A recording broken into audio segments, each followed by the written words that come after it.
નાભીનો પ્રણવ છે એ રોશન સમીરા છે, જે માની સાથે જીવન આપ્યું એ પ્રમાણસરની અગ્નિ હોય, એમાં પ્રકાશ હોય અને પ્રણવ હોય સૂક્ષ્મ, એમાં પ્રમાણસરની અગ્નિ હોય, જેથી કરીને શરીર પકવવામાં કામ લાગે, શરીર બાળી ન દે.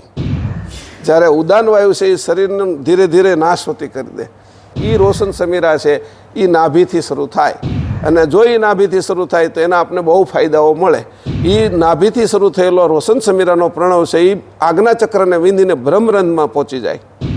એ બ્રહ્મરંધ સુધી પહોંચે, એમાં રોશન સમીરા હોય, એમાંથી રોશન એટલે પ્રણવ એ ત્યાં આગળ અટકી જાય, સૂક્ષ્મ પ્રણવ હોય, ઓલા સમીરા એટલે અટકી જાય. અને પછી રોશન એટલે વૃત્તિ, અંશની વૃત્તિ જો બહાર નીકળી જાય, જેમાં વાળ બહાર નીકળેલો છે, વાળ ઉગે છે આપણા માથામાં, એ રીતે એની અંદરથી એક નાનો એવો હોલ પડી અને આ વૃત્તિ બહાર નીકળે. એ વાળ કરતાં પણ પતલી હોય, કેટલી ઘણી પતલી. તો એ જે બહાર નીકળે તો એમાંથી એ વૃત્તિથી અંશે થવાય.